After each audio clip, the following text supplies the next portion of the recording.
This is Melissa, and today is the 26th of May, 2024. I hope everyone is doing well. The Redux that I've chosen to go up is the talk that Alan Watt had with Jackie Patru. This was part of the series that became the Ancient Religions, Ancient History set of audios, and then got turned into the transcript, book form, Waiting for the Miracle. And neither the transcript nor the audio is available on the website, so I encourage you to listen carefully to this because it's a really great conversation. I received a little note from Prince this week, and he mentioned this talk, which is in the second part of the series, and it's interview number 5. And right away, as soon as Prince started giving me the highlight clips, I remembered, oh yes, because this is the one where Alan talks about the shell that we are in, and how do we get out of that shell. And I always loved that illustration. I have referred to it a couple of times, but I hadn't been back to listen to this audio in a long time. I'm not going to say much more now, but at the end of the talk, I want to say listen carefully, because as I said, it's not on the website. The sound quality is not great. As you will hear Jackie say, this was actually a private conversation that she and Alan were having before something that was to be recorded. So it was never intended for radio. And she gave a profanity warning because Alan does use some profanity in this conversation. And she warned her listeners, and I warn you. The conversation that they have, this part 5, it is cut off.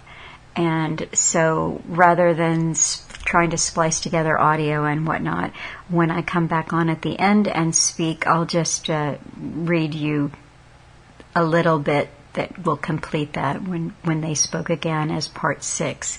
So like I say, listen carefully and enjoy. Thank you. Alan and I talked earlier today because I was trying out to see if we could tape record the calls. And I'm not going to go into all the details, but I think we're finding a way that we're going to be able to do this a whole lot less expensive. And while we were doing that, we got into our conversations as we normally do. And so many times I've said, Alan, we've just done another program. And as we were talking tonight, I put the tape in and started recording. And what you're going to hear tonight is Alan's and my conversation before the program. And you will excuse a couple of words of profanity, I guess we call it, because this wasn't really done for radio. But I just thought that what we talked about, we talk about so many things. And as I've said before, it's always hard to remember what we talk about on and what we talk about off. So I'm going to do a tape for you. So this is Alan from Canada, continuing actually a month-long conversation that we've been having. So here we go.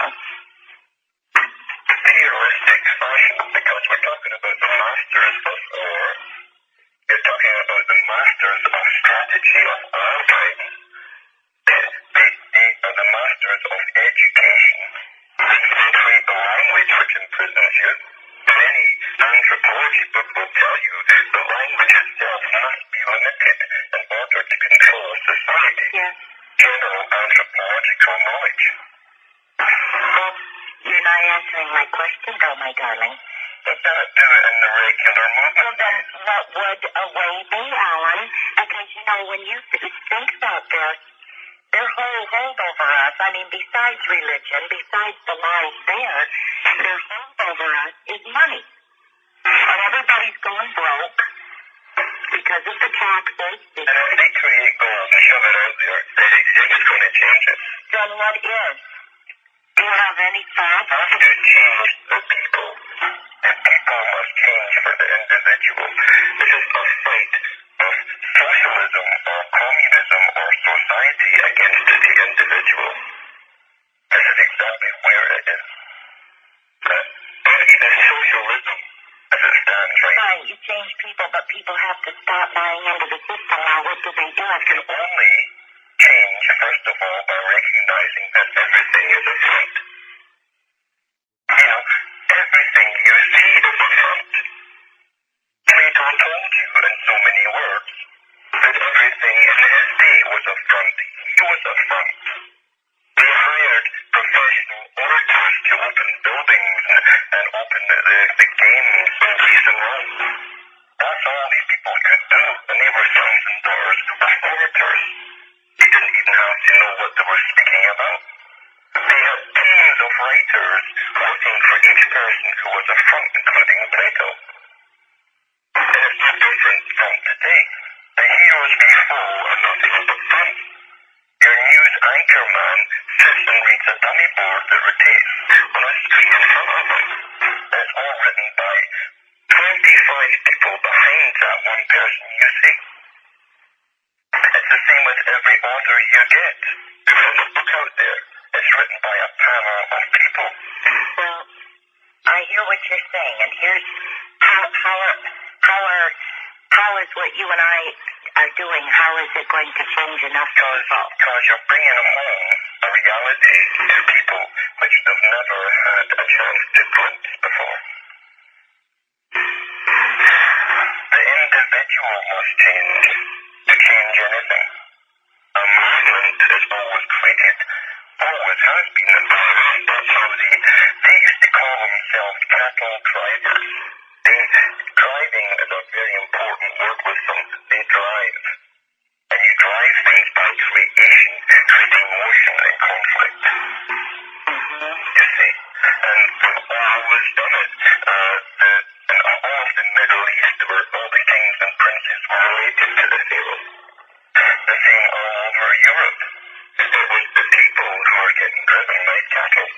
And they always create the conflict, and they always give you the heroes. They have already planned the outcome because it's a massive chessboard. And they're giving us the methods to do it. We follow their methods and we always lose. And we're controlled through what we think is news, media, and massive entertainment. And we don't get it that everything you see is a control mechanism. When even linguists, professional linguists, and anthropologists tell you that they have deliberately and have always and must always limit the vocabulary and the amount of language a person is able to use because they cannot have individuals thinking off in directions which are not under control. Society then could not exist. And that's the expert's opinion. We are born in a prison. Born into a lie, all right, but, and I don't mean to keep saying but. Now, whenever somebody comes up with the same old bullshit, which is, if we just do the same old routine, and the same, right, have to give you a new carrot, just bring out the same old carrots, shove them in front of you, and away you go. That's what they've always done. All right, so you say we have to change people in order for it to be changed? They do it by themselves. That's the only way. So when people stop paying into the system, they go to prison and lose their homes. Number one. Fine, but what Erwin Schiff, he's got everybody doing these zero tax returns. And a whole bunch of others, yeah. Yeah, okay. Nothing is happening right now, but like I said, I have this feeling that in a year or so they're going to hit everybody, and because people have signed their names, to those 10 parties. Okay, but all right. So waking up people, and let's say for the sake of this, that a whole bunch of people are awake. What is going to get people out of this system? What is going to break down the monetary system? I wouldn't even think about it. These things will automatically start breaking themselves when people are awake. You're still inside a shell trying to break out from the inside. But everything that you touch, see, smell, and hear is inside. Inside a prison.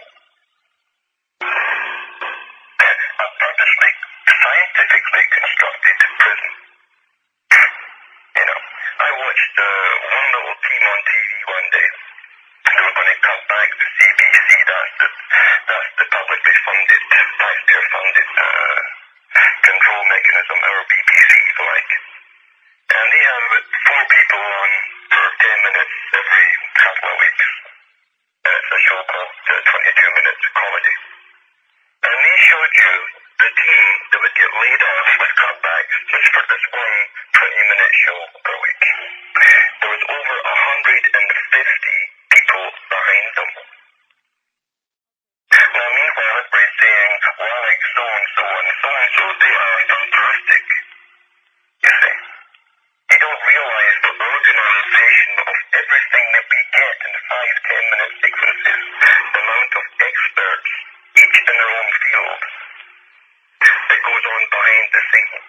And that goes with a Bill Clinton or anybody else, or the Pope for that matter. How many people do you think need to wake up for the thing to start breaking down, Alan? Not too many, because there's not too many at the very top who control it. They're so inbred to keep it that way. They are the trust of the street, they are the pillar. And there's very few of them. But whenever there's the avenue of escape, it's always theirs. It's always been that way. They spent 1,000 years, about 200 BC to almost 1000 AD, preparing the whole of the Middle Ages, preparing it. Literally bringing in people and who were nations at one point from the Middle East, settling them in, indoctrinating them into a completely different identity, until about 300 years later they have no clue of their origin. It's always been that way because this is not the first stage. And what always works with man, you see, and psychology will tell you this, will always work with man, because man is taught from his infancy that he is inferior. We get books thrown at us by what's called the great authors. We don't realize, hey, just like Plato said, there's a whole bunch of people in expert fields behind that author. He's the front man. It isn't any different today than it was then. It's no different at all today than it was then. And it's almost impossible to speak. It is impossible to speak without using the language they've given us. That's right. Because that's our only language. That's the language. How do we break out of this? Because in everyone's ability in their head, and let me say this first, the technique of control through language. Language consists of 5 senses, each one the brain can interpret. We dismiss the other one we see. We dismiss our own hearing. It's what you see. That's the big thing, and that's the biggest illusion of us. Then you have your hearing, and then you have your smell, taste, and so on. Those cars all this in cinemas back in the 30s. You know, you had people, rappers that would give fragrances off. Now they have virtual reality, which literally can fool the brain. So we're almost within virtual reality with the psychological techniques. And the lies since childhood that we are inferior. And we're told we're inferior because you see others' names on books you're given at school, and you're taught right away this is a special person. You can never really be like that. You flip through it, and you say, my God, how can you write on so many subjects? You see, I could never do that. Well, of course, he never did it either. So they have a roving specialists, like they have roving actors who are now all in Hollywood, basically now, all over the world. And when they were wanted something, they would get an expert on the Hittite civilization. The guy wouldn't know anything else left or right of that. And they go through school without using their own senses, because when you go to high school, you get a geography teacher, you get a physics teacher, you get a biology teacher. You don't go to your biology teacher and say, give me the knowledge of the religions of the ancient Sumerians. He's only a specialist in one field, and you would take it for granted that everybody with a bow tie that's shoved in front of their face on TV who's got a latest book out on something to do himself. He's a fat man, he's an orator. And that's the technique of belittling everybody. The biggest part of our brain is called the parietal lobe. It isn't used. Why isn't it used? Because they don't want you to use it. Because the power of everything, the id as they call it, the complete in there. And we have been shut off from using it by our feelings of inadequacy since we're children. And the truth means that there are special people out there way above us, which we should obey, you see. They threw out musicians during the 60s. It took what Plato said it would take. It took a fashion industry coordinated with music industry. The hereditary children of musicians who wrote all the music. These came on TV in the 60s in Britain and they mimed whole shows. They had half-hour Top of the Pop specials when they first hit with the Beatles. Mime? Would have 4 groups on in 20 minutes. You wouldn't even have time to set up your equipment and that. Mime? Stand-up clubs and the guitars. They stood there and they acted. They mimed and jumped up and down and lip songs, you see, to everything.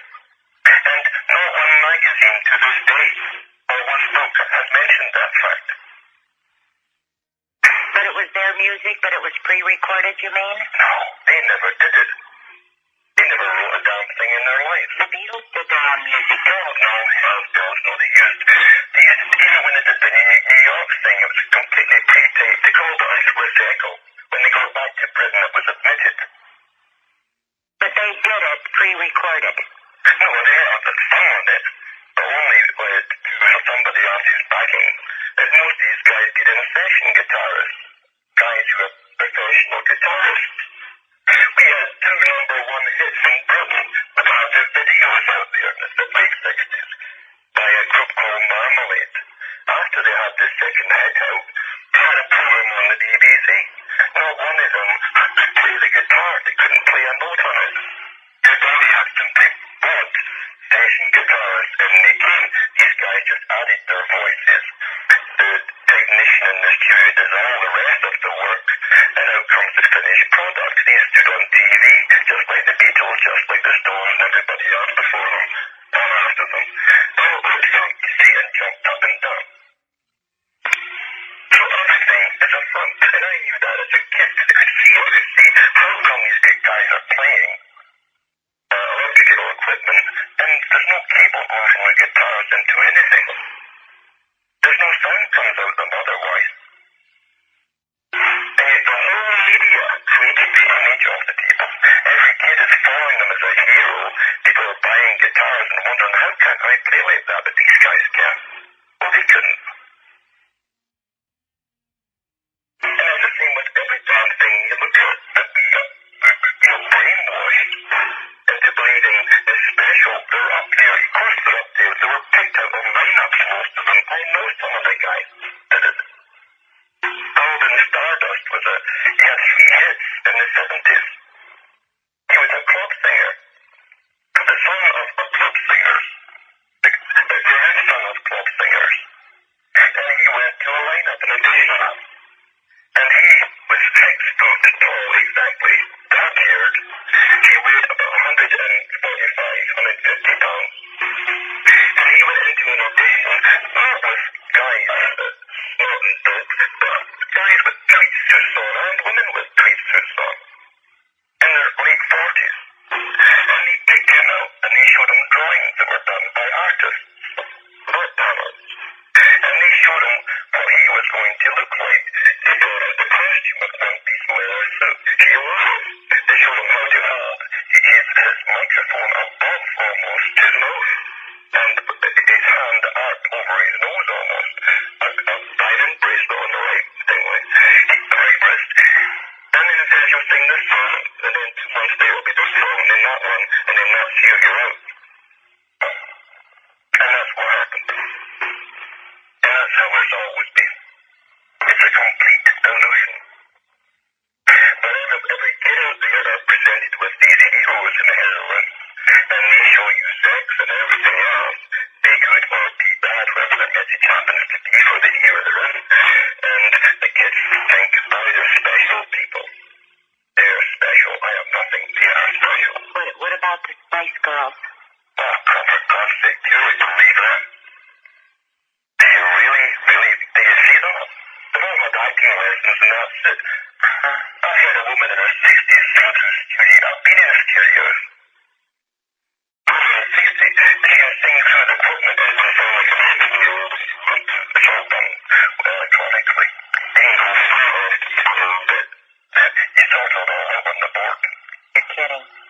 I'm not kidding, no.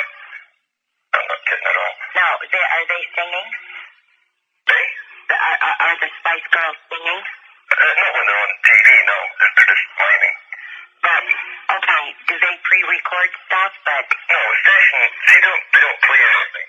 They're dancers, right? Yeah. Dancers and performers, they're actors. And they go on, and they're taught to lip sync. When they sing to a tape, then they'll go over, the music is played just like they have the karaoke machines today. Music is all played, they're told when they come in, if it's off, they'll retake it again, then they'll add their voices one at a time to a tape. That's how it's done. But it is their voices. Well, eventually, through all the gizmos and gear. Right, in other words, they're singing, but not necessarily that they can sing. That's correct, yeah. But they just fix it up. Paul McCartney, his voice was hoarse when he was 20. It's still hoarse if you ever hear him singing live on one of these documentaries they do on him. I mean, the guy's voice is broken all over the place. He can't hold a single note without his voice just cracking up. And most of them are like that, Rod Stewart, the whole lot of them. I'm just telling you how it is. If you want to believe the fantasy, you can carry on. Well, I don't care. I mean, no, it isn't that I don't care. I'm telling you the reality. That there are teams of people, teams and teams behind everything you see. Teams of them. Well, psychologists, even zoologists, and everything else involved. Nothing you see. It just happenstance and little by the making good. Any more than the Rothschilds flog rags in the streets and just have to take over 5 central banks. We're always getting the bullshit story. It seems we swallow that easier than anything else. Well, you say according to their timetable, we have approximately till the year 2030, maybe less. Yeah. Okay. Yeah. So how? Well, how can they change it by using their system? I don't know. But wouldn't that be stopping using their system, Alan? No, you don't. There's power in the mind. There's a power in the mind which people have been taught not to use. And anything else is a tool given to you by them.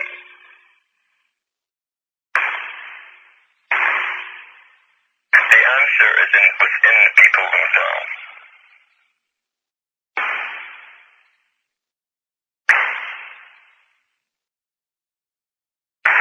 You know, I guess what I'm always doing is thinking what would move people.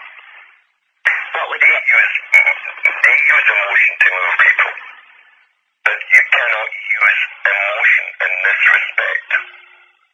Emotion is a technique they use all the time on everything. They give us our values or devalues, if you like, by the use of emotion. Well, if it works for them, why couldn't it work for us, Alan? Because it's fake, number one. And it also isn't true. It's not a truthful experience. The emotion they give you is always for a purpose. It's the truth that sets anybody free. You know, even that thing on Hollywoodism that's put out there, and I've got these producer actor types or PR guys from Hollywood giving you the spiel of how sad it was when they all came into America, and even while they're explaining this to you, the hands are going, the techniques are all there, of deportment they call it.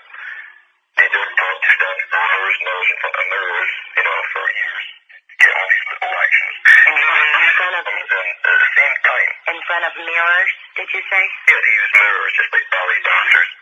And there's nothing, not a single movement of the eyebrow isn't rehearsed. I mean, and they can with the music. It is supposedly telling you a factual statement. Why would you need music and sadness behind it to give you a factual statement?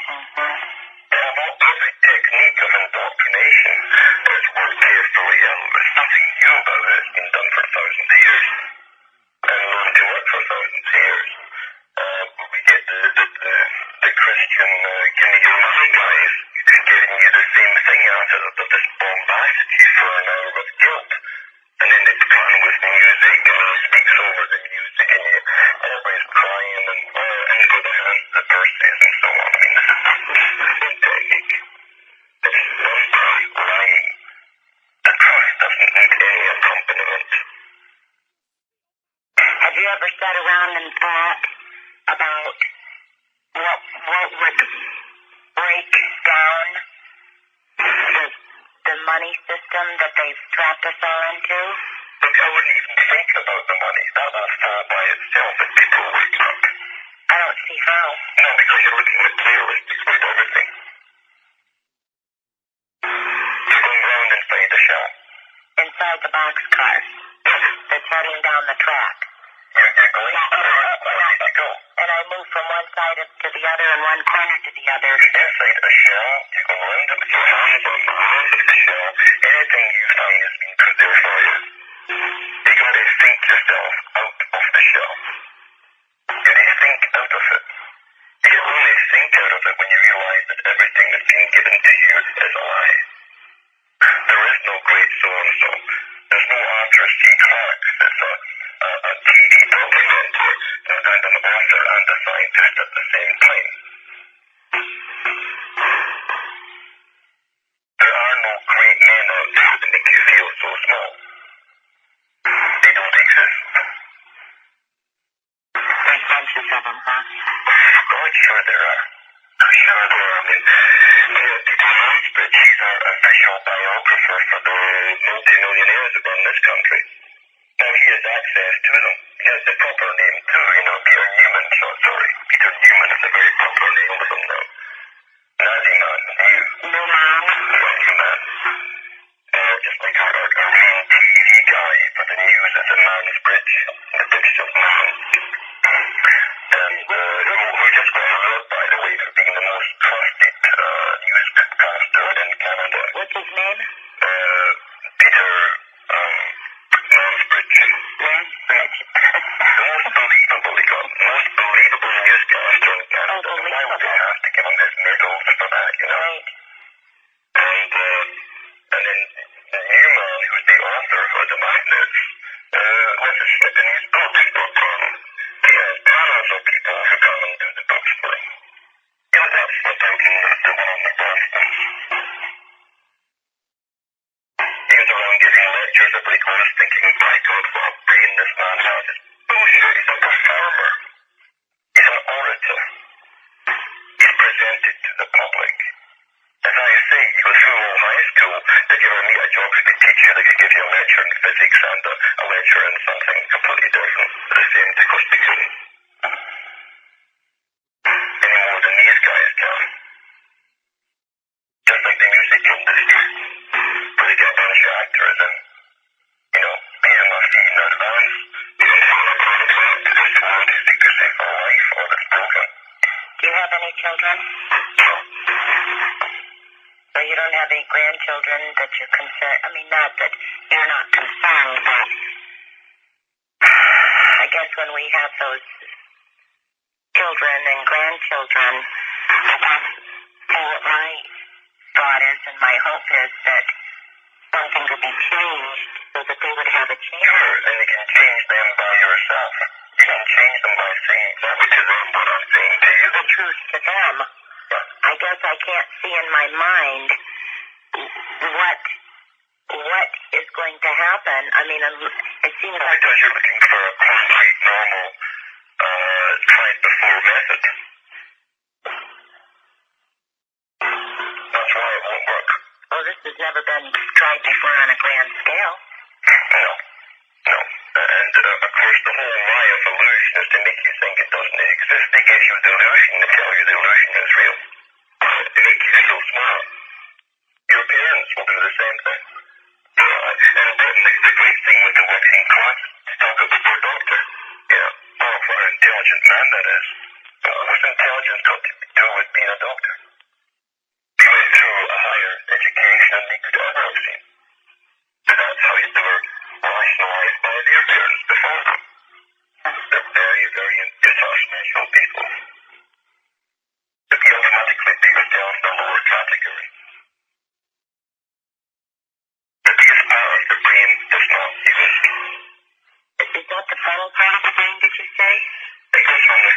up towards the temporal lobe. It's called the parietal lobe. And when is that used? We don't use it, but most people don't. Well, what would people be doing if they were using it? They could think themselves outside the confines of that which has been created for them. And you're saying it doesn't take any action? It takes waking up to truth. Alright, once you're awake to You have every tool that's presented to you. The answer is in each person. There's nothing you're going to follow somebody on. It's inside the person.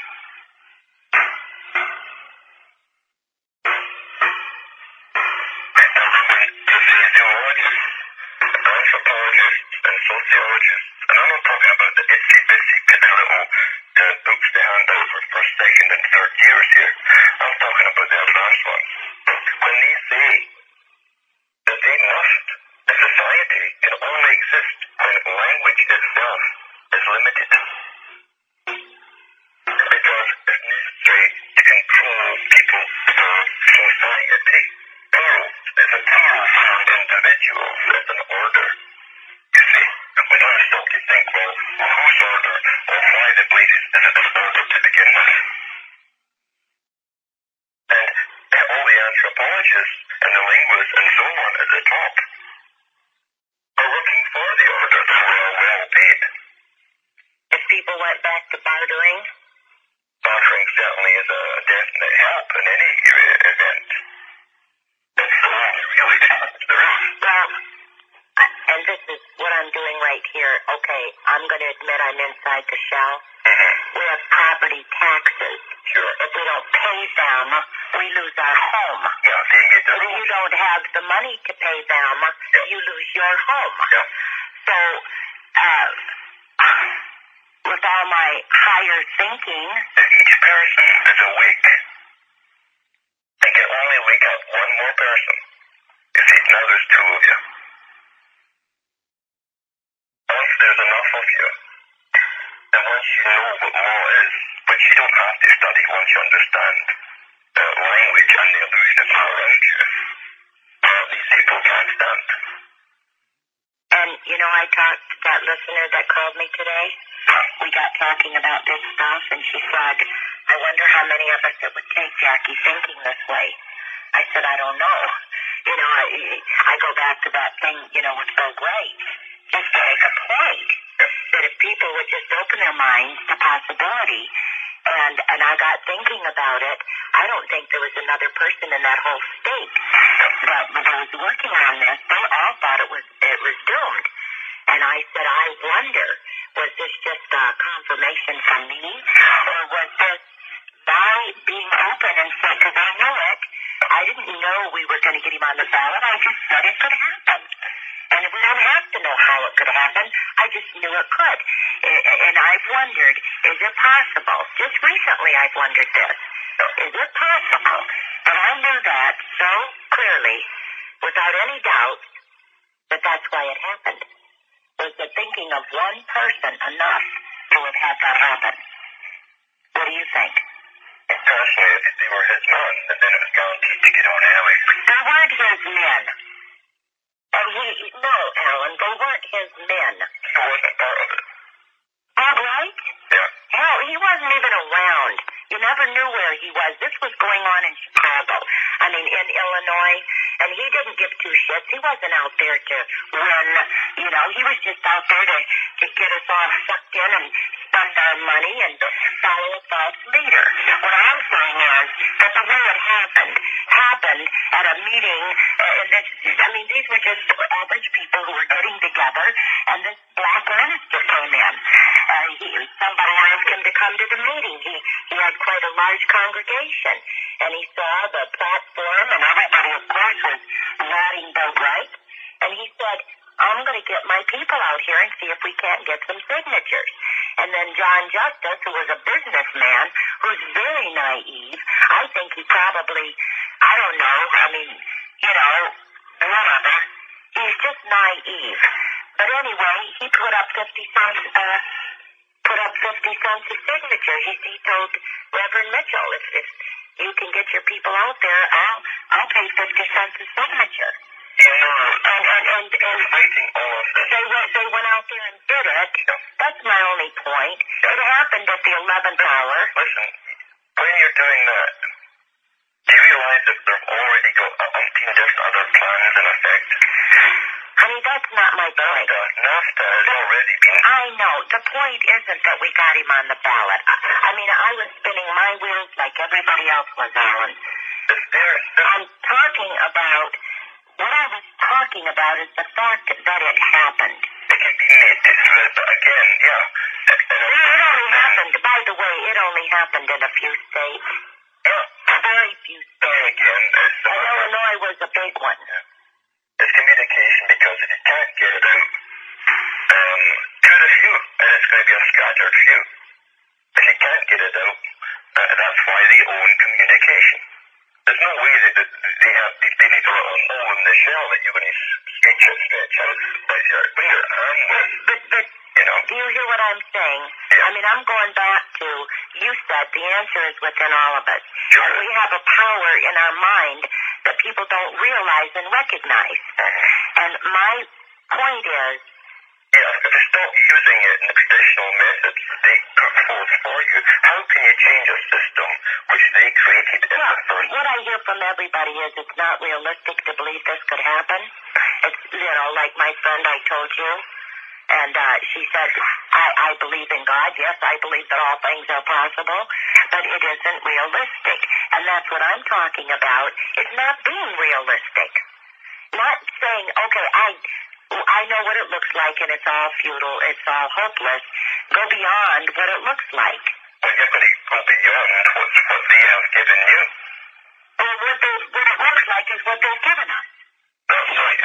And what I'm saying is that, okay, forget what your eyes are seeing, forget what your ears are hearing, and just know that there's a will, there's a will. You know what I'm saying? I don't know if you're following me, but my whole question was, not like you know the answer to it, but when Ann asked today, how many of us do you think that it would take thinking this way and believing this? That we don't have to have another bloody war, and we don't have to have a financial, for their chaos. Yeah. Well, I don't know, but I said maybe. It would take... If people, as I say, everything that influences them on a daily basis, and there's not very many, there's only a few techniques, but we all use them. And we do it voluntarily, generally. And if you're buying a magazine, buying a book, watching TV, listening to the music, watching video games, watching the damn sports, which is everywhere, and we're using all that, we're getting all of our time away voluntarily to be numbed down. You watch TV, your alpha waves change to beta waves straight away. You're in a hypnotic state. It's been well tried and tested. They know it. In Britain they have lines, your picture on TVs were made up of 9 horizontal lines. The US, they used a small dotted technique all over the whole screen. But as soon as those little catholic rays bombarded the screen, you're right into a hypnotic trance. I saw a guy going into an epileptic fit once to go there. And he was not classed as an epileptic. He was just closer to that brain sequence as that very fast flashing, which you don't consciously normally see on a TV screen. All these things were well known from the very beginning. So we give our wills over willingly, thinking we're getting entertained and told news or whatever, and presented with all the people who make people feel completely inadequate. There have been actors on some shows to discuss politics. Oh, hell. We're talking about Arnold Schwarzenegger running for office. Some office. What about the people? What about Clint Eastwood? Yeah. What about the people who aren't doing that, who aren't watching? I mean, I've talked to some people who don't even have a television. You know what I'm saying? Yeah. and they do a lot of reading now. I know The reading is the deeper test, because eventually that's what I clued into. Why now are they releasing all the outer layer? All the little swastika signs and what this meant and so on. Yeah. Why now? Why didn't they do that all during the war and going to Blavatsky then? But they're doing it to keep us all chasing at the latter end. Because this is the only time when people have had a chance in history to break out of it. Right now. And they know that. They know that at the end that the truth is always shouted from the rooftops because it's happened. Because, like you said, by the time they let us know, they're all way up beyond that. They've gone past it, absolutely. And so you'll get all these. Will you read Mars books and God knows who. Oh, I see. Well, but if they're reading selectively. You won't get it until you understand that you're reading the compilations of experts in each book you read. What about the stuff you read? I clued in on that. I clued in on it even with H.G. Wells. I said, my God, there's 10 or 15 or 20 different breaking techniques here. This was never done by one man. H.G. Wells failed every exam in school just like Einstein did. H.G. Wells studied, by the way, under study. Yeah. And then H.G. Wells, even to the day he died, he kept trying to pass his science exam to get into the Royal Institute. And they didn't make it. And yet, if you look at all these sci-fi things, he says in his autobiography that he was given the papers by professors from Eton, Cambridge, and Oxford. He was a front man. He even came out with an outline of history in 2 volumes. And the very first volume, I could see there was many, many different penmanships behind it. The fall was all wrong in each one. So you have an expert in each phase of history. All right, what about the historical archival books that you've read? Where did you get all of your understanding and knowledge from? I know you use your mind, but you also have read a lot of history. Yeah, and again, too, it's piecing pieces from 1,000 different books to get one story on any one of them. It's the ability to pick out without even buying them or actually be living and read the books.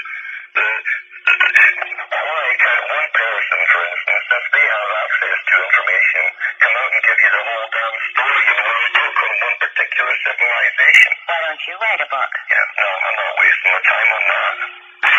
The general history. I'm not talking about general history. I'm talking about the lie, all of the stuff that we've talked about. Yeah. It would have to, first of all, be just like this pure awake. You know, because number one, the cost to get it out, I have to make it up myself, the book. I don't want to get it published, I'm not aware of that. You've talked about maybe writing a newsletter? Yeah, a newsletter is another way, but again... It can be very expensive, too. It can be expensive. The money to be done revenue is not by me. Where basically they would have like 20 or 30 people buying one person's newsletter, all belonging to the same organization, unknown to the author. In other words, one group of people buy one newsletter. Well, what I'm talking about is one of the other groups of people buying it. Understand? You can be writing to a whole bunch of people you'll never meet. Literally, you're working for the government. And just buying up your time. You waste your time because there's not going to affect it. You're buying it just to get you to write the damn thing and waste your time. So you say there's a select few, and yet you say that the change won't happen unless enough people wake up. I'm not talking about a huge crowd. And I know there will be other people around doing the same thing as I'm doing. And if each person just manages to get another person, one more, you know, then that's one hell of a power there. And you said it could be stopped, too. Of course it will, because since we're living in illusion, we're completely conned from the day we're born. And through schooling, which just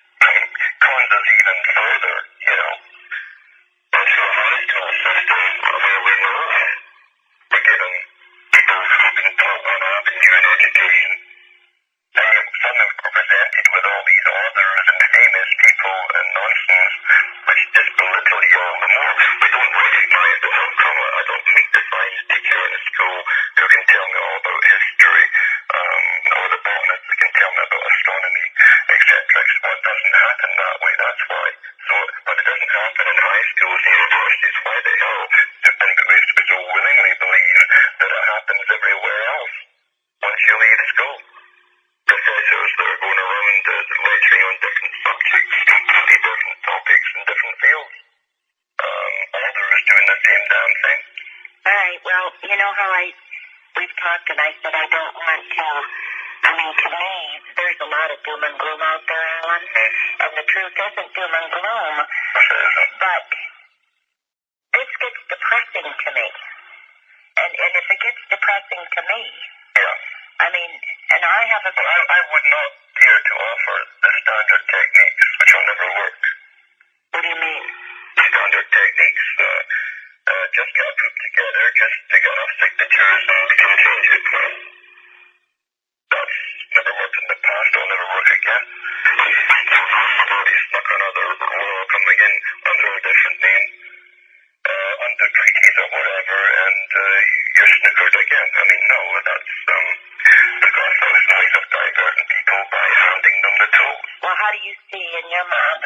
It'll only happen within the brain of the person. Within the mind? Absolutely. The whole person, the complete person, the psyche, the it, will only happen when those bonds are broken. Do you have any thought in your mind, okay, like, when enough people are awake, this could all be derailed or changed? Do you see, like in your mind, do you think about how it could happen? Yeah, I can, but I couldn't even really explain it to you in normal language. Well, explain it to me in yours. No. Maybe I'd understand. The thing is, are you going tonight, or what are you doing? Yeah. We're just going in a circles here. I know. And you're just looking for that hole in the eggshell, which can only be made for you. I'm not looking, I'm thinking of all the people that listen, Alan. People that listen must go through a process, and then it's up to them to switch the TV back on, fall for the next, secrets of the unknown by so-and-so, or whatever. It's up to them once they understand the techniques and the processes. It's up to them what they want to do. Generally, people are not cattle, people are not sheep. But what they are is they wear a donkey's mask and they have a beam stuck across their forehead with a space, with a string hanging on it, and it says, please put that right here. That's what they're looking for. And they want the amazing, the more amazing, the more they'll go for it. So they add in a bit of religion, mysticism, use secret signs, and that's what they want. They want mystery stories. They don't want the truth. And that is the choice. Yeah.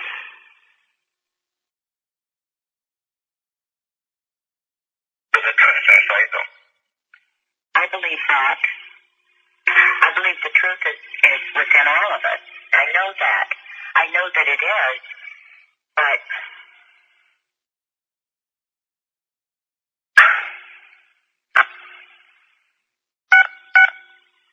ladies and gentlemen, we're out of time. The tape had about 3 or 4 minutes. We'll play it for you tomorrow night.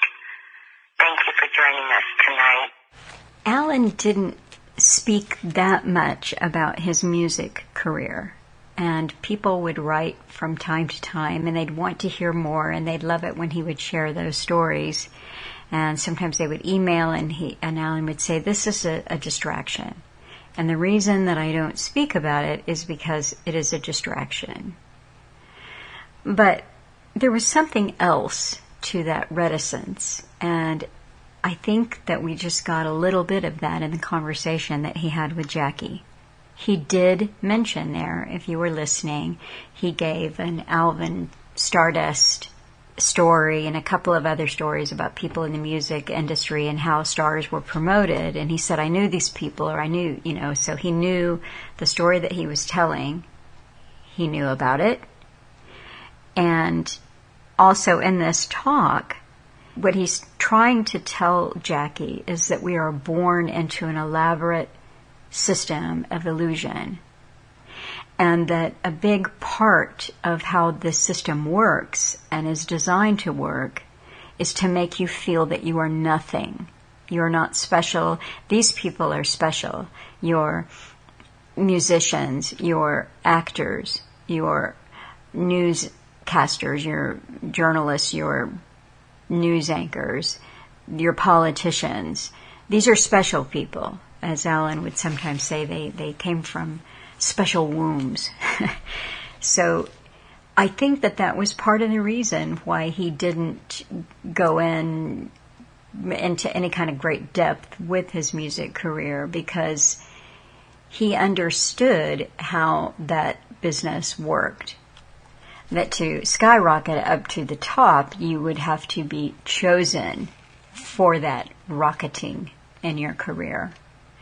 And everything was done to create this illusion. So I don't think he wanted to feed into that, because the illusion system that we're born into, it actually builds on itself, it feeds on itself. It's no great conspiracy, as he said to Jackie in that talk. Yes, there's only a few people at the top, and that's why if a few people thought about things differently, if they thought themselves into being individuals, this illusion could conceivably collapse.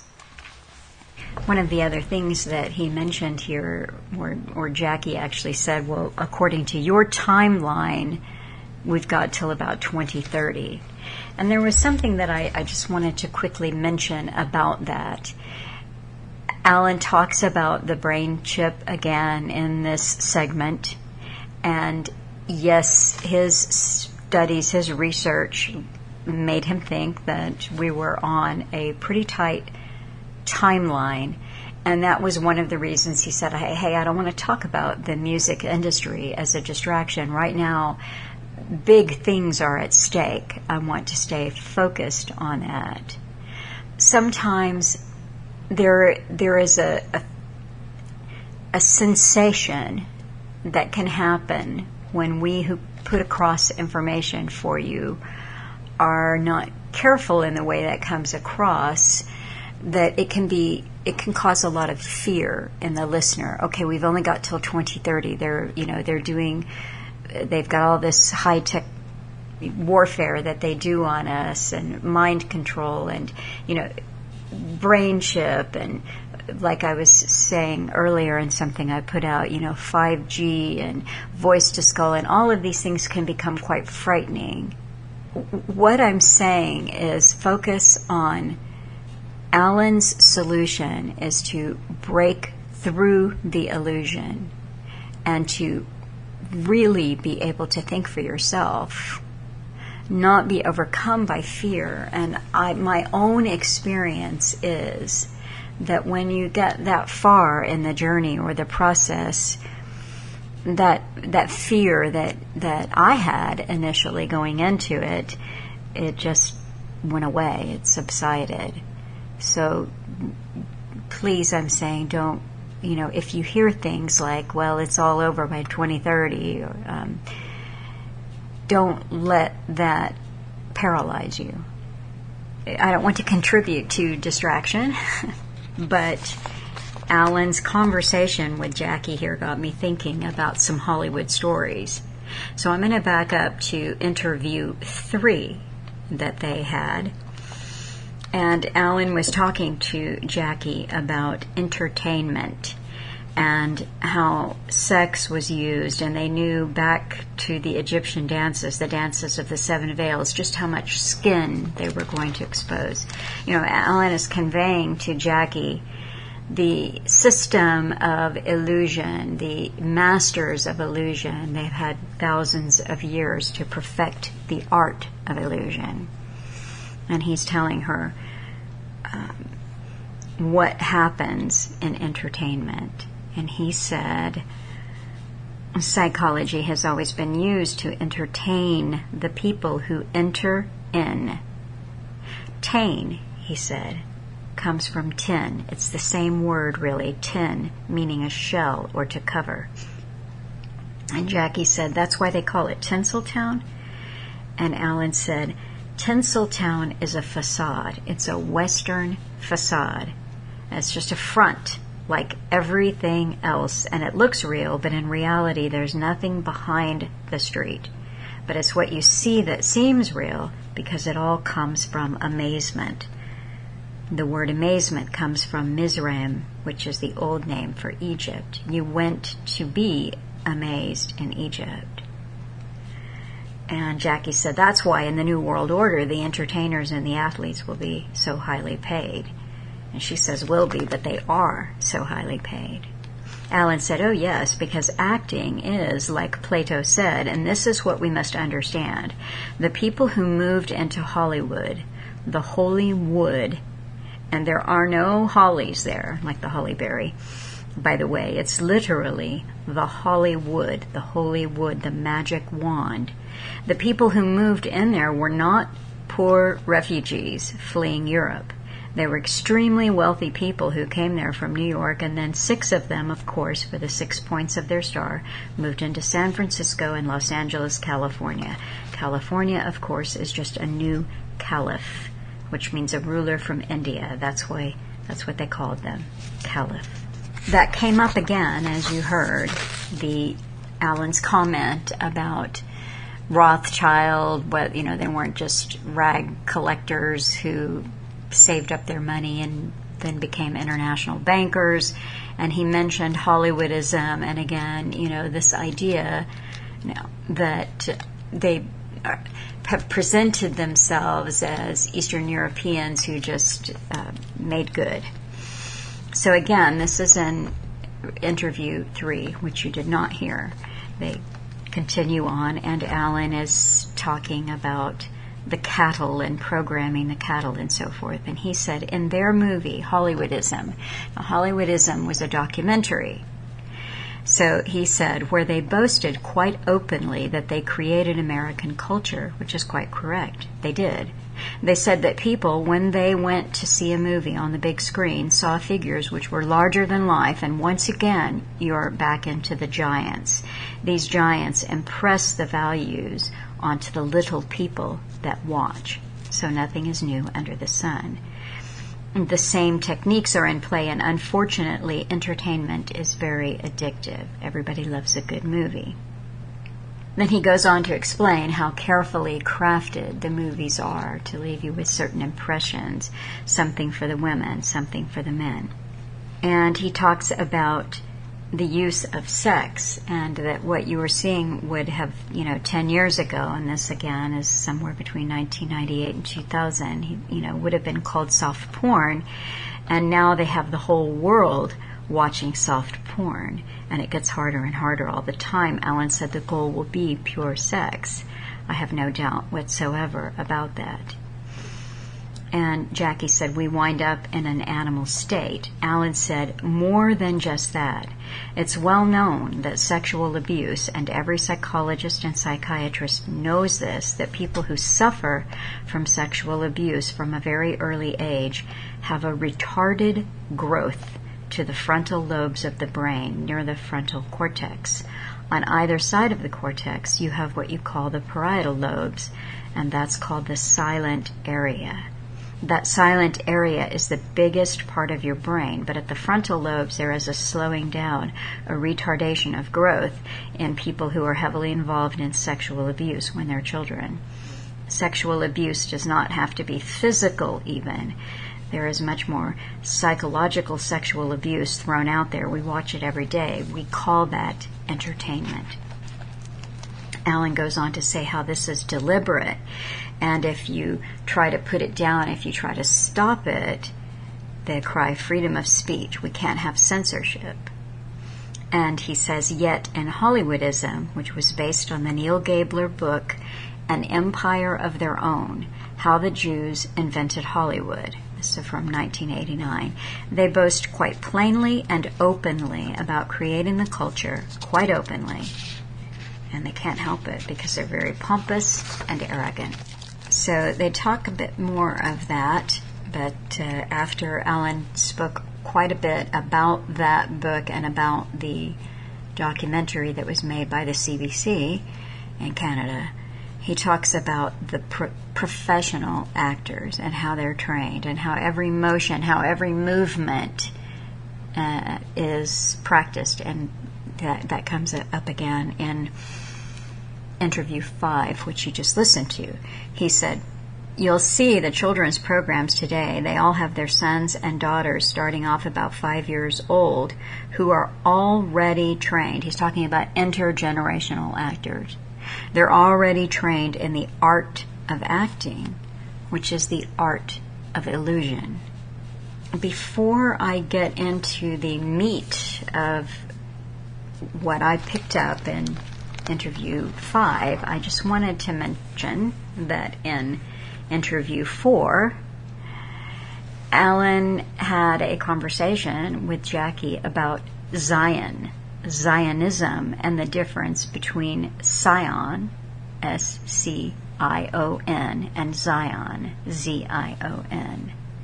And what he's explaining, because, again, when you start to notice the illusion that we live under, and if you look to Hollywood and film industry, and then you read a book such as How the Jews Invented Hollywood, and you go on the internet and you see everybody decrying what's happening in Palestine, and you see the protests on the campus, and you see the division between the liberals and the conservatives, and you wonder, is all of this funded by Soros? Is there, something grassroots going on here? Is this real?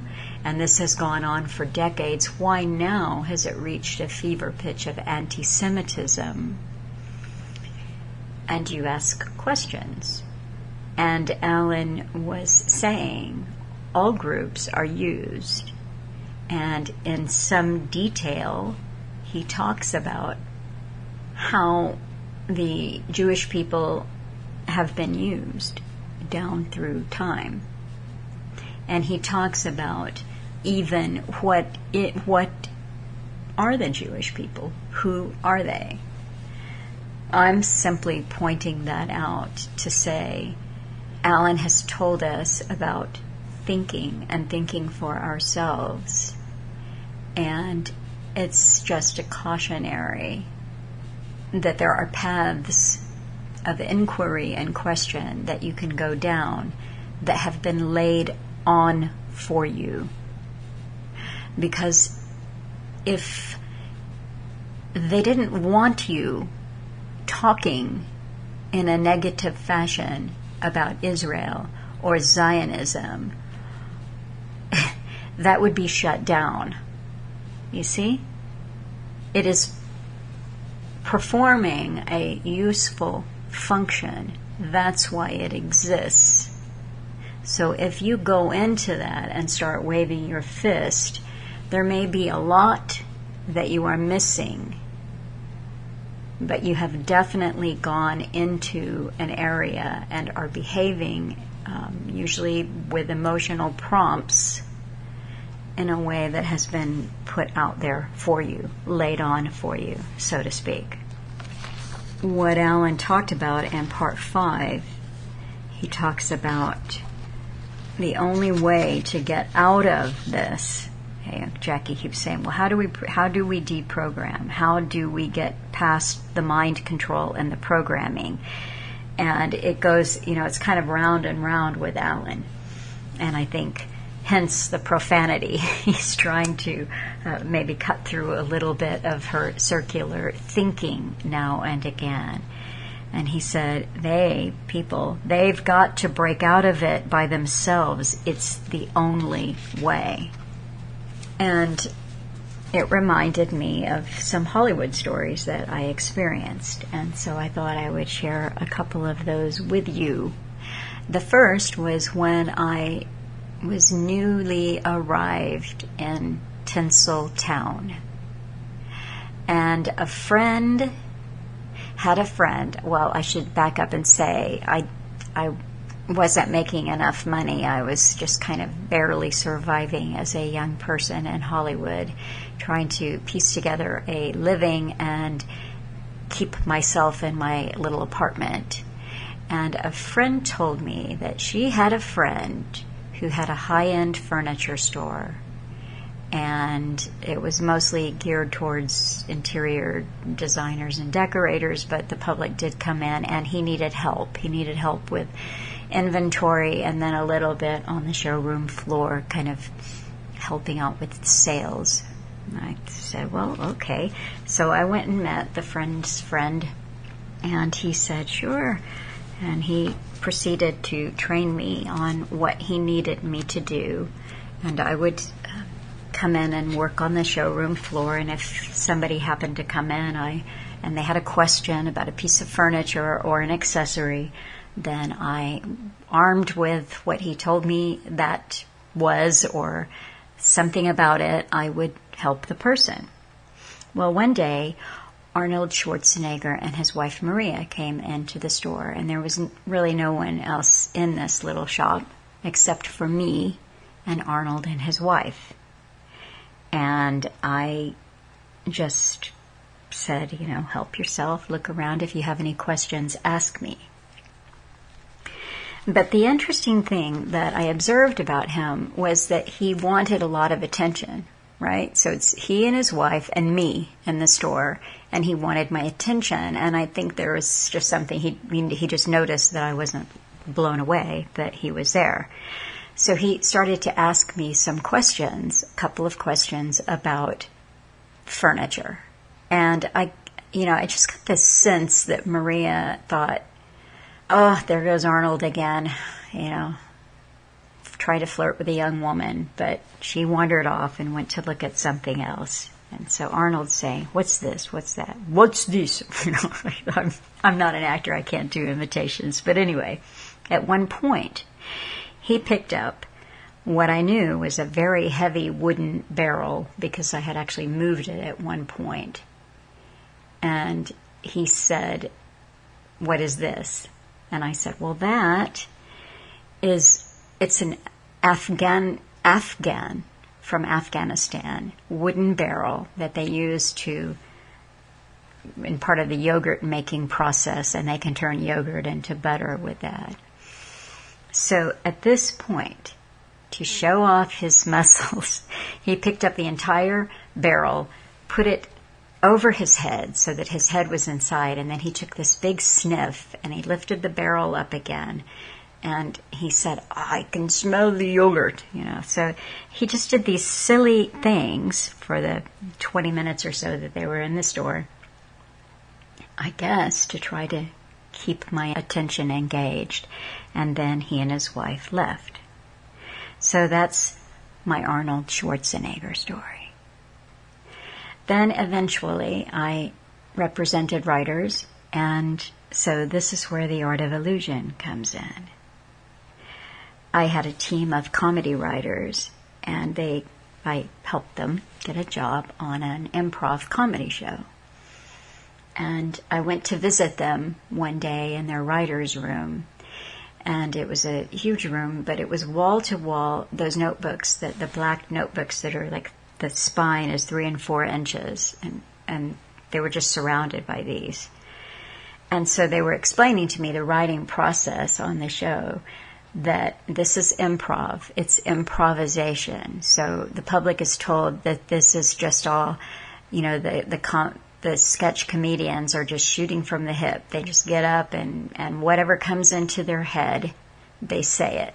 And that's what gets filmed. Well, that isn't true. Because what happens is that the sketch writers, the comic writers, they sit around a table all day long, every day. They have an idea. They kind of give the skeletons of a show. They'll come up with maybe 20 possible skits that they can do. And then each one of those is mapped out. If the audience responds this way, the sketch performers go that way. If they respond that way, the sketch performers go this way. And these notebooks are full of detailed instructions as to, if the audience does this, this is your response. And then I saw the filming of one of the shows, and I could see this in action. Before they filmed the show, they did a complete run-through, I think maybe the night before, and it's that they're doing, the audience does this, then they do that. And so what I'm describing is that the performers have mapped the show out so carefully, it is almost as if it is scripted, because they have dozens of pages of every possible thing, and they've run through the sketch in 10 different ways, and they've run through it over and over and over in those 10 different ways. So no matter what comes up with the audience, on the night of filming, it all seems very, wow, this is just happening right in front of us. They're just making this stuff up. They're so incredible. They're so talented. And that's not what you're seeing. What you're seeing by the time it gets filmed is something that has been thought out to the tiniest detail. Nothing is left as a possible surprise. And then they film it. And this is the way that it is with a reality show. And don't forget, Donald Trump came from the world of real estate. Oh, I'm sorry, not real estate. He came from the world of reality television. Why is it, you've got to ask yourself, did we have a president of the United States in Ronald Reagan who was an actor? It's just a bizarre world. And then, Arnold Schwarzenegger goes on to become the governor of California. So we live under illusion, so much of it piled upon so much of it that we don't stop. We don't ask ourselves. I mean, these are obvious examples, but we don't ask ourselves, where did these people come from? Why were they chosen to get in front of us? What kind of background do they have? Why them and not somebody else? Another just thought that crossed my mind after listening to this talk was the idea of writers in general, and how a script is chosen and sold and then gets made. And so you go to a movie and you see it was written by so-and-so or so-and-so and his partner so-and-so. But that's not exactly what happens. Most of the time, even with the so-called A-list writers who are, at the so-called top of their game, generally what happens is that the studio buys the script and it is rewritten and rewritten and rewritten. Sometimes numerous writers come in on that. Sometimes it's actual producers from the studio or producers from a production company who are involved in the writing process, and they don't take a credit, but they're there and they're shaping it, and it just goes through endless drafts. So maybe by the time you've seen the movie, the writer who gets credit, there's very little left of the script that he sold. So what is Hollywood doing? They're just buying a name, and in the case of an A-list writer, or they're buying a concept, but that's about it. So I'm almost done with my Hollywood story for you impatients. At one point, after I was doing that for a long time, and I enjoyed a lot of it, I had an active, I had a lot of energy. And I liked singing, and I'd always wanted to sing, but I was terrified, terrible stage fright. The idea that anybody, even like a friend or a boyfriend or whatever, would overhear me singing, that would just shut me down instantly. Oh, you weren't supposed to be listening to that. But at some point, and I decided that I wanted to overcome my fear of having people hear my voice, and I wanted to overcome my stage fright. So I just set out on this little journey, And it culminated with me singing. And I enjoyed it. It was fun. And then I, put together a little band. Sometimes the players would change.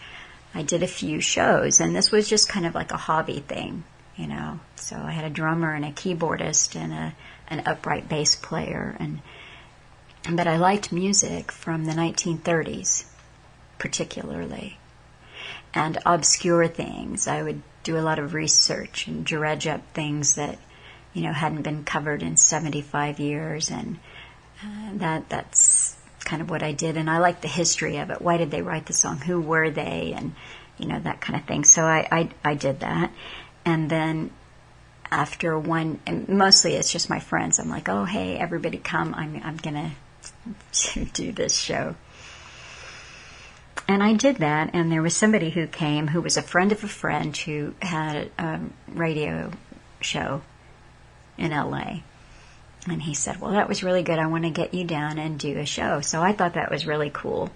So it's a late night show. So about midnight or 11 p.m., I go to the radio station, and then the drummer shows up with his kit and the upright bass and the keyboardist, and we all get there, and they tell us where we're going to go, and it's going to be live. We're going to do 3 songs, and it's going to be live. And I just thought this was so fun, scary, the idea that who knows who's listening, but I'm actually going to sing live on the radio in L.A. And I did. We had fun. We sang the 3 songs, and then I went home and I went to bed. And the next morning I went to work. And I was sitting at my desk doing my work, and the receptionist paged through into my office, and she said, so-and-so is on the line for you. Well, I just have to tell you that so-and-so was one of, the half a dozen world-famous Hollywood film directors that everyone is going to know their name. And so-and-so would never call me. I didn't have those super A-list writers, and that's that. But I sat there, in a momentary state of shock and said, okay. I took the call, and before I could say anything, the director said to me, I'm not calling for one of your writers. And I said, okay. He said, I just didn't want you to be confused or start trying to sell me a writer. I said, okay, well, what is this? He said, I heard you on the radio last night. You did good. He said, I really liked your little band, and I particularly like that song. And he told me which one it was. And then he said that he was doing a film, and he thought that song would be great in his film. And could I tell him about that? And I did. I told him who wrote the song, what year they wrote it, who recorded it. And I said, I'm going to do a show next week if you want to come and hear it, blah, blah, blah. This is where it's going to be. And he thanked me. I got off the phone. I was so stunned by it. I was just blown away. And I thought, I can't believe that. He heard me on the radio. He said that he had to call the radio station to find out who I was and get my phone number. And, but he had tracked me down, and that blew me away. And I let it go in my head for a couple of days, I think really right up until I did the show that I invited him to that he didn't come to, that, wow, wouldn't that be really cool? He's doing this, he wants to use that in his movie, and wow, I'd never even thought that I would be singing for some kind of career. That was just, that never crossed my mind. It was something fun I did to prove to myself that I could do it. But I let myself go on this little trip of, wow, how cool would that be? Well, he did not come to my show, and I didn't hear anything else, and the movie came out. And when it came out, I just said to myself, I don't want to know. I don't want to know. I don't want to see the movie. I really don't. But I allowed myself to go so far as to look up the movie and find out what music was in it. And yes, there was my song from the 1930s performed in the movie by a superstar. One of those stars that they make, that they pick, that they groom, that they tell them how to deport themselves, and they take them to the studio and they run their voice through the filters, just the way Alan was describing, but it was one of their stars. That's not who I was. And later I thought about that conversation that I had with the director, and I translated his Hollywood speak into language that I understood. So I heard him say that I did a good job and he really liked my singing and the band was great. And he would come to my show and hear me. But what he really said in Hollywood speak is, I had to work awfully hard to find out who you were. I had to actually call the radio station and get your name and find out who you were. And then I had to call you and talk to you. And I don't really want to be bothered to talk to you. I just want to know who wrote the song, who first performed it, how can I find out about the song, because I'm going to take the song and give it to a big superstar and use it in my movie. That's really what he said. I just didn't get it at the time. By the time I heard Alan talking to Jackie Patru, when I listened to this, and I am actually the one who took all of those hours of interviews that he had with Jackie, and I typed them, I transcribed them, and turned them into the book, Waiting for the Miracle. So I had ample opportunity to listen to these interviews over and over, and by the time I got to him talking about Hollywood and the music industry and illusion and how illusion is created, I knew that concept inside and out. So this week, in fact today as a matter of fact, someone sent me something which led to something else and led to something else, and I discovered a podcaster by the name of Jocko. I think his podcast might just be like, I don't know, podcast with Jocko, I don't know, but he is he's an ex-Navy SEAL, and he has a podcast. And I was listening to a little bit concerning the area that I was interested in. He's got quite a large following. And as I kept just looking at what he put out, I stumbled on a podcast that he had in February of this year with Arnold Schwarzenegger. And the title of that podcast was Work Hard and Be Useful. And I thought, what a joke that is. Work hard and be useful. Yes, working hard and being useful gets you so far within this illusion system. It will get you so far and not further. Because who is actually going to be a star in the firmament of the shell that we live inside? This illusion shell. That's predetermined. That is planned and put out by somebody else. It just made me think. It's all part of the illusion, all part of the way stars are used. They're used until they drop dead. What did Arnold Schwarzenegger say 2 or 3 years ago around the pandemic? He said, screw your freedom. So all of these people listening to Jocko, who is, war is good. War is good. The country, we're doing this for our country. And, everybody, so we're told by the numbers, just flocks to this. And I don't know if the comments that you see are real or not, but they're saying, 2 of my heroes, Jocko and Arnold Schwarzenegger. So here this is from August of 2021.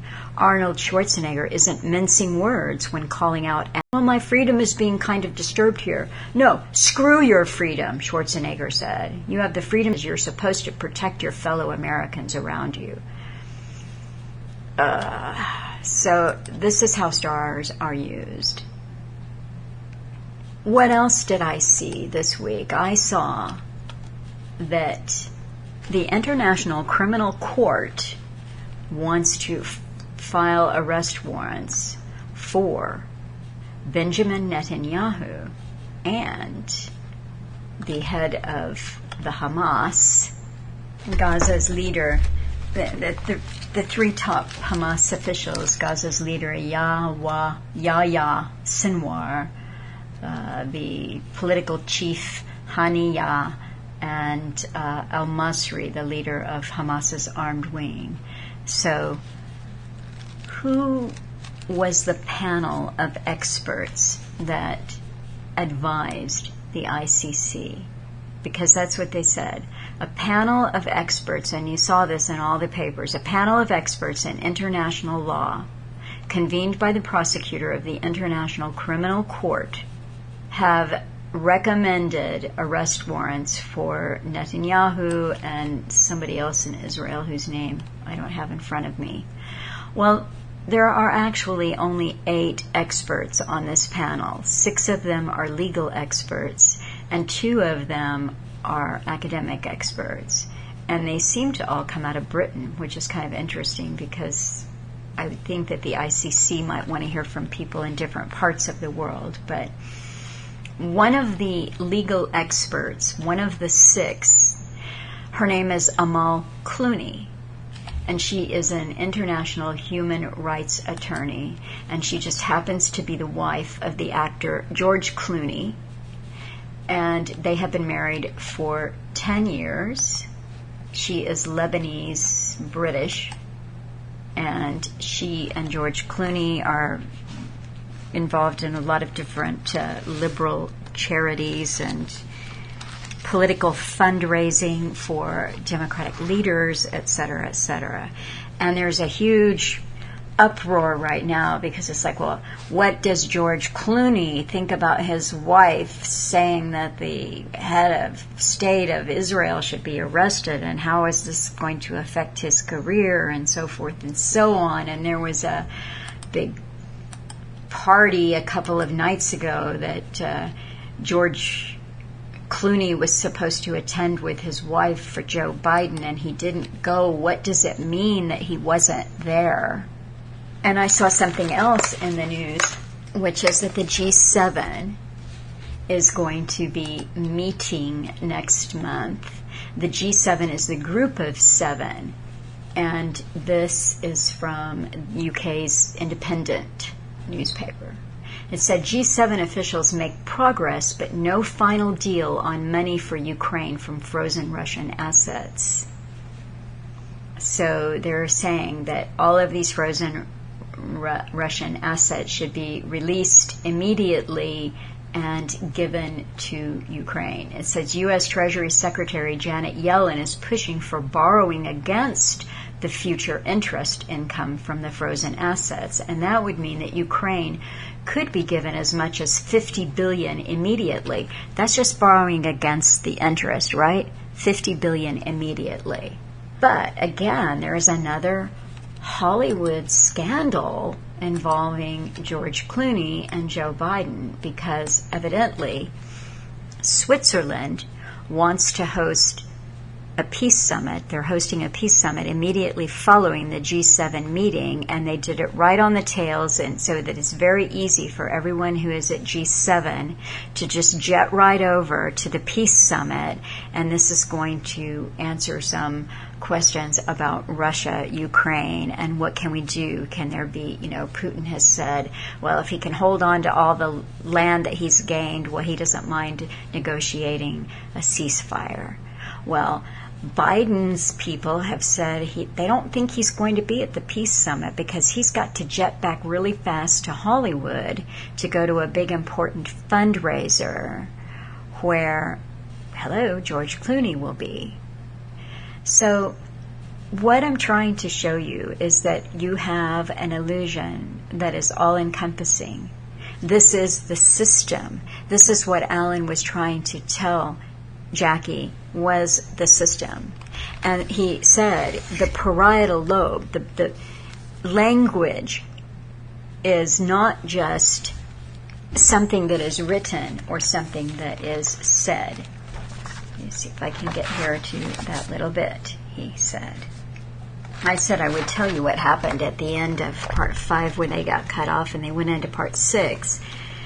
And Jackie said, we're talking about solutions. We've talked a lot. So Alan said, where do you want to take off? And Jackie said, we were talking about the illusion.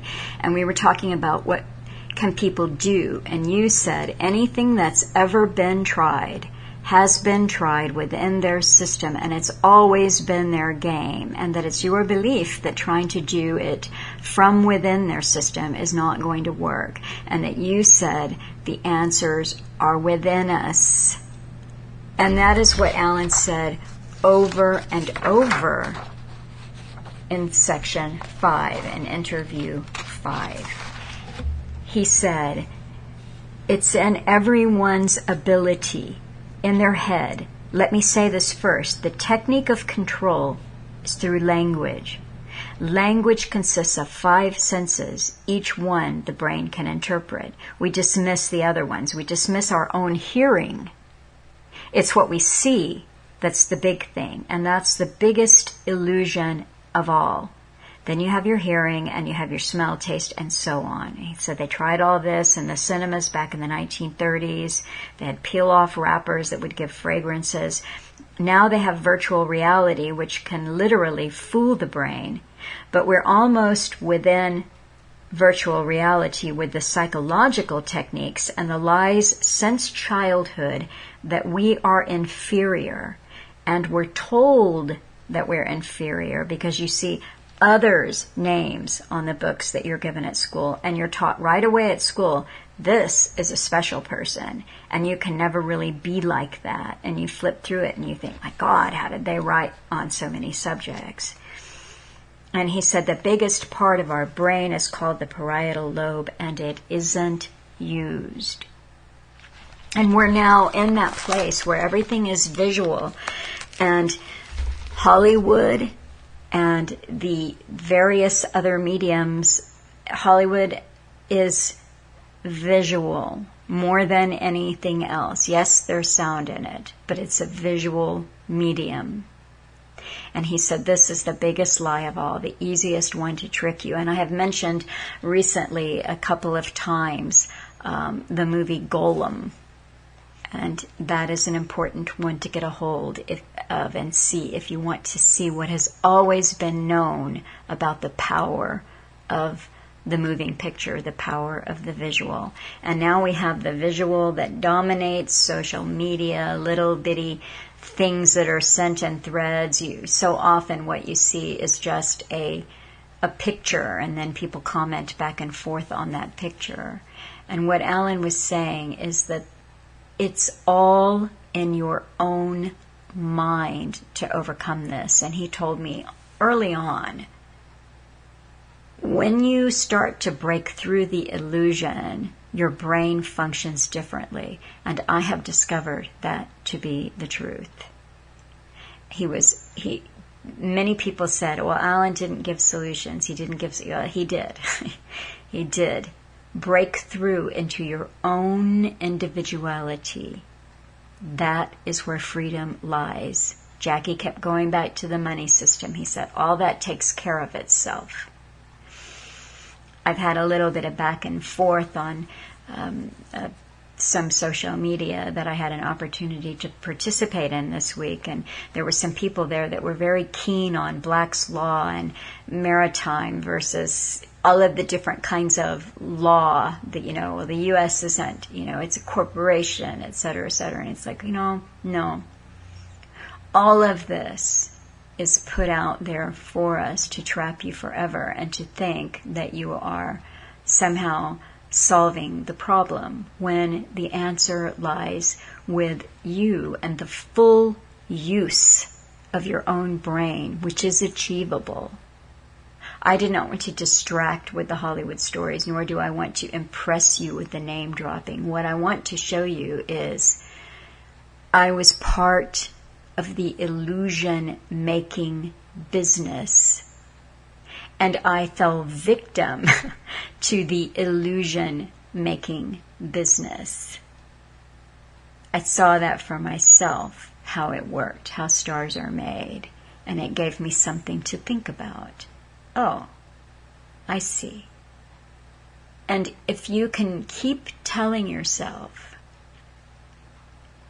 that what you're looking at when you're looking at the news and you're looking at these stories may be all made up, or it may be real.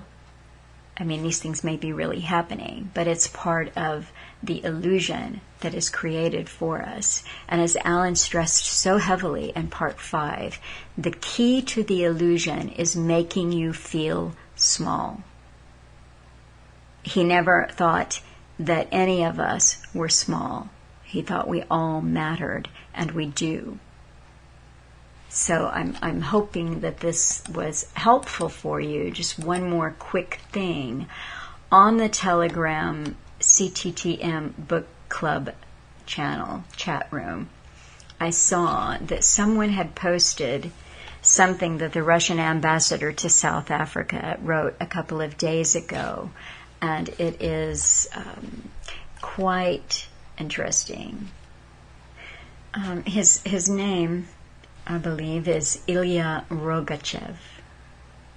And the piece that he wrote was The Thin Red Line from Unthinkable to Unavoidable. He said the wave of statements made by high-ranking European and NATO officials of alleged Russian attack on NATO is ongoing. So, skipping a little bit, he said some accuse their leaders of fear-mongering. Others take their warnings seriously, like in Sweden, where people flocked to the stores to stock up on fuel and survival kits after Sweden Commander-in-Chief Michael Biden's words that all Swedes need to prepare for a war. But how did we get there? What is happening in Western politics and mass media resembles attempts to shift the Overton window with regard to the idea of the West's yet another war against Russia. We are talking about the much-touted concept in sociology, first introduced by U.S. political scientist Joseph Overton. According to this theory, an idea's political viability depends on whether it falls within the range of acceptance by the general public, the window, with degrees of acceptance referred to as unthinkable, radical, acceptable, sensible, popular, and policy.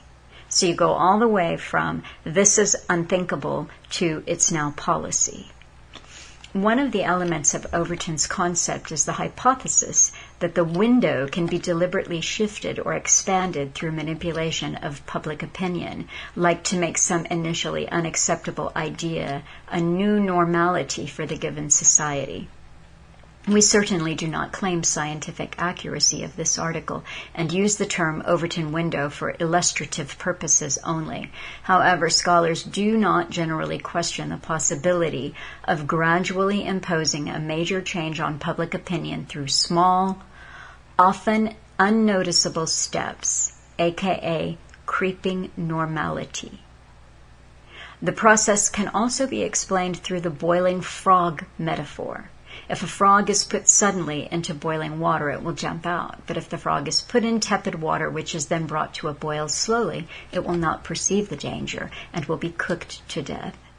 As Ukraine keeps losing the ground, Western elites grow skeptical about its victory on the battlefield, even with the hundreds of billions worth of Western military aid.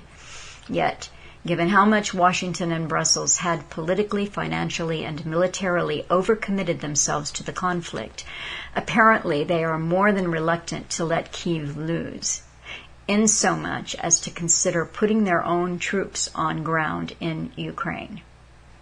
2 years ago, everyone knew the collective West was waging a proxy war against Russia. However, the very idea of their direct clash in the 21st century was unbelievable for the general population. For Western warmongers, this was the zero stage of the process to convince people otherwise, the stage unthinkable. The aim of propaganda at the initial stage to convert the unthinkable idea of war against Russia into a radical one by removing the taboo that seemed to be sealing this topic. The efforts to make it public were started in 2022-23 when Western leaders began repeating that boots of European, NATO, American, etc. underlined soldiers will never touch the ground in Ukraine. To us, that's from the Russian perspective, it looks like the first step to get people used to the idea, likely with a strong wish for it to happen behind. General public in the West has had much fear about the looming global conflict with Russia, and their politicians had to react to their concerns. I'll let you finish reading that article for yourself. It is interesting. I like to see things as often as I have an opportunity from a perspective way outside the mainstream news that is so easy to access. And then the other day when I was speaking with Johnny, he talked about the idea that the outcome of this, that Zelensky had said he wants to turn Ukraine into basically a smart technology paradise.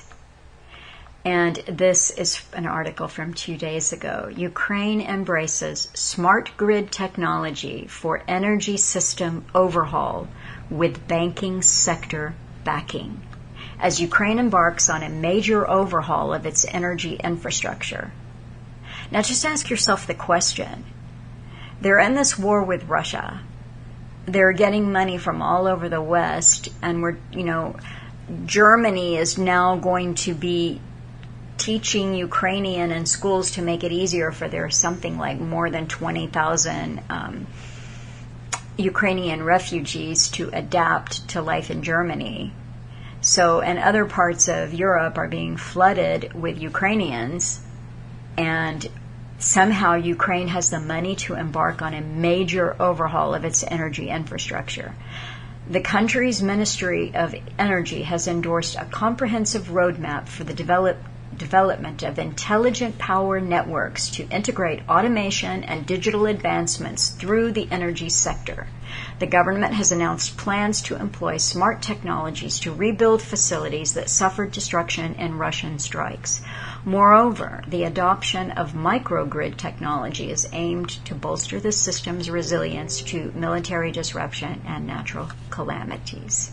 And this goes on, but you've got big banks, the banking sector, helping Ukraine completely transform its energy infrastructure to develop and implement smart grid technologies. As always, I hope that you have a good week and keep listening. I know I yammered on for a long time tonight, but keep listening to Alan, the source of the most wonderful, thought-provoking ideas. He certainly helped me break out of the illusions. And I know, as he said to Jackie, when you speak the truth, that is the weapon that cannot be countered.